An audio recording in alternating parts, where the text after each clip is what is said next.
in the final part 4 of the series, Jesus and Politics.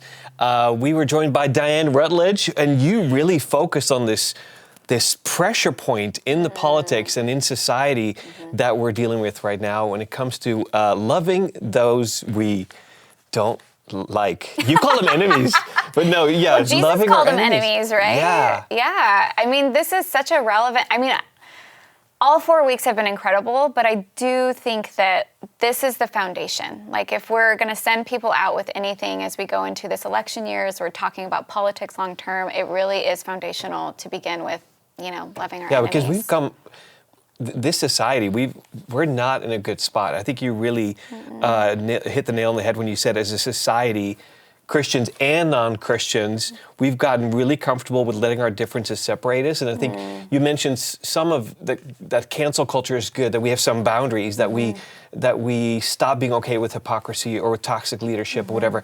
But man, it's become this powerful, I am okay to hate. Yeah. Yeah. What separates the two from, just saying I'm just sick of these people because they're just terrible people. Yeah. And that bleeding into your life, and now all of a sudden feeling this empowerment to kind of hate on people.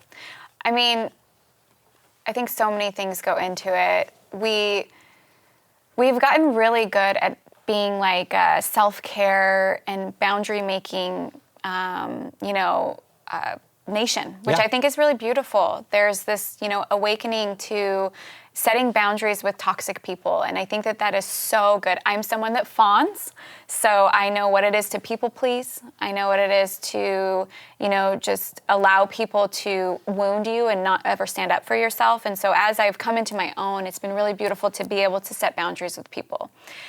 But there is a moment where we have to assess, am I setting a healthy boundary with this person, or am I literally just cutting them out because I don't want to hear what they have to say? I don't value that person anymore. I don't see them as someone that is worthy of me listening to them. And so I think that there's a difference between setting a boundary with a toxic person and then basically just, like I said in the message, creating this echo chamber where we're just surrounded by people that think, look, and act just like us. And I think that's where the tension really lies.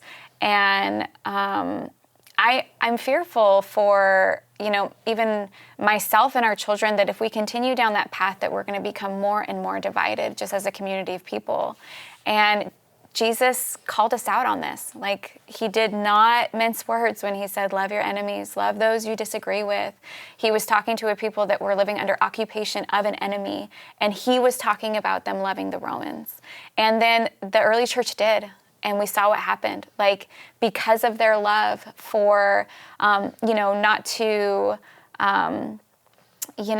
change their laws and all of that, but because of their actions and loving the community around them, it changed the world. And so love really does continue to change the world, and loving our enemies does. It's the foundation. A beautiful future that we somehow have gotten. It's gotten lost a little bit. And it's complicated too. And so I don't want to just speak about things very frivolously or whatever the word is. I know that this is a complicated topic. And so it's good that we wrestle with it, and that we wrestle with what this means for us, and take it to God, and sit in the uncomfortableness of it. I like that. Yeah. And we need energy for that. We're a little exhausted, I think, and this is a hard thing to do. Yeah. But we have the Holy Spirit and this agape love that you talked about, seeking, it's unconditional and seeks the best for others regardless of their actions toward us. Have you been able to cultivate that kind of love in your heart? Do you have an example of that where you mentioned that one coworker? I was glad it was me. That you. You're like, she said woman, okay. Yeah, I know. I was like, I'm off the hook here. But have you figured out a way to foster that in your own heart, or to catch perhaps when you start changing from an agape love to conditional, or only if, or? It really does start with relationship. I had a recent experience with a family member who we got into an argument over a political issue. And it's a cultural, political issue. You know, I see it this way, she sees it this way, and it got really heated, and we separated. And in my heart, I really wanted to, like, cut her out, just stop, like, you know, being in community with her. And as I was talking with Clint and processing this, and this message was percolating in my heart during this conflict, one of the things that God brought to mind was, do you even have a relationship with this person? Wow.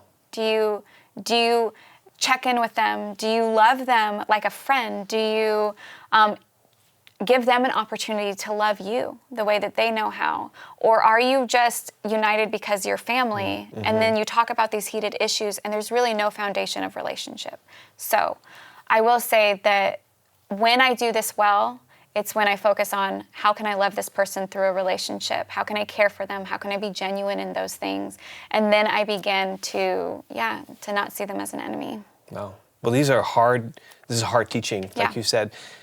These are easy words to say and extremely difficult words to live out. So I'm so glad that you started this, and perhaps this will be a theme for us for this next 12 months, that we are going to start loving our enemies. And it reminded me also of this, I visited Corey Timboom's house just a few weeks ago, and her life was marked by loving, very uncomfortable and unnatural love of enemies, of guards, of people that worked in the concentration camps, where they killed her sister. And it just, like you said, Diane, it changed everything. And that can happen again. It can happen in your life. It can happen in our communities. It can happen in our country and around the world. So we're going to do that together in community. I'm so glad you were here. See you next time.